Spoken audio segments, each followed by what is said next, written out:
যদিও চঞ্চল ভাই আমার ইউনিভার্সিটির বড় ভাই, যদি সরাসরি বলি চঞ্চল ভাই আমার শিক্ষক। ও বললো যে আমি টিচার, ব্যাপারটা একদমই তা না। চঞ্চল ভাই মানে হচ্ছে আমার কাছে একটা হাসি মুখ। আর সেকেন্ডলি যদি বলি চঞ্চল ভাইয়ের সাথে আমার কাজের জায়গায়, সেটা হচ্ছে হাওয়া। সো আমি যখন কাজটা শুরু করি, ওই কাজটা অনেক ডিফিকাল্ট ছিল বিকজ অফ সমুদ্রে শ্যুট। সো ওই পুরো ব্যাপারটা নিয়ে আমি অনেক টেনশন করছিলাম।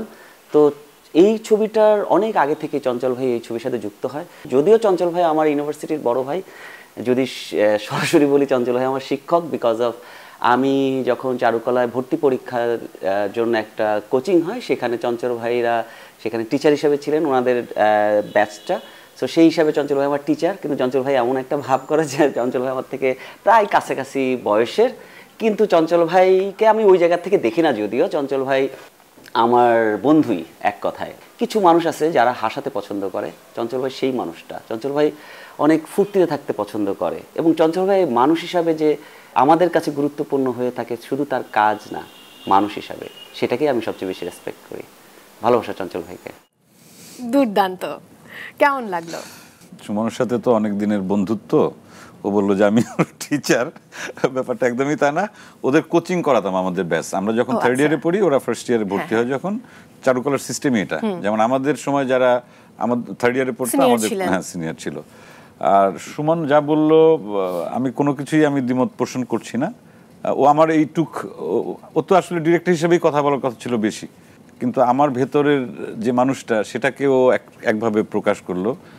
থ্যাংক ইউ সুমন, অনেক ভালোবাসা। আমি কিছুক্ষণ হাওয়ার প্রসঙ্গেই থাকতে চাই। আমি দেখেছি ওপার বাংলার একটি উৎসবে হাওয়া সিনেমা দেখার জন্য ভোরবেলা থেকে সবাই টিকিটের জন্য লাইন ধরেছিল।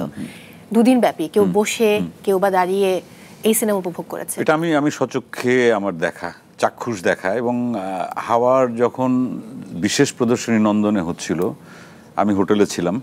আমরা একটা বাংলাদেশ চলচ্চিত্র উৎসবে আমরা গিয়েছিলাম প্রথম, এবং সকালে ভোর থেকে যে লাইন শুরু হয়েছে কয়েক কিলোমিটার দীর্ঘ, ওইখানকার সাংবাদিকরা আমাকে ফোনে, হোয়াটসঅ্যাপে ওই ভিডিও করে ছবি তুলে পাঠাচ্ছিল যে হাওয়া দেখার জন্য, মানে সিট বোধহয় সম্ভবত 900, কিন্তু টিকিট পাওয়া যাচ্ছে না।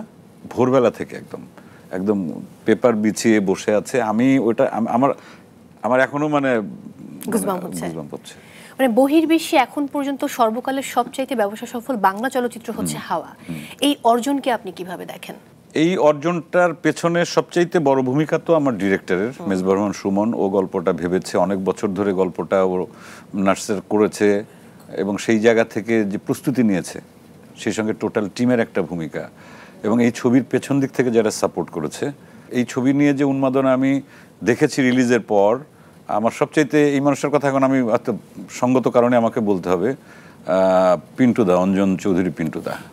উনি এই ছবিটি আমার জানা মতে এসকেএসের 38 সিটের যে হলটা আছে, উনি বোধহয় 1 মাস কি 40 দিন উনি পার্সোনালি ওটা বুক করে রেখেছিলেন ওনার বন্ধু বান্ধব বিভিন্ন সবাইকে দেখানোর জন্য। এবং প্রায়শতেই আমাকে আবার বলতেন, চঞ্চল ফ্রি আসো কিনা, চলে আসো, আজকে অমুক আমার সাথে এরা দেখবে, আমার অমুক বন্ধুরা দেখবে, তুমি আসো। তা একটা ছবি শুধুমাত্র যে নির্মাণের সামনের ঘটনাগুলোই আমরা দেখি তা না, এর পেছনেও অনেক ঘটনা থাকে, কারা ইন্সপায়ার্ড করছে এবং সাকসেসফুলি আমরা কাজটা কিভাবে করলাম। এটা একটা টিম ওয়ার্ক, এবং এই টিমের সঙ্গে যারা যারা ছিল পর্দার সামনে বা পর্দার পেছনে, সবারই একটা ভূমিকা আছে হাওয়া যে জায়গায় পৌঁছেছে।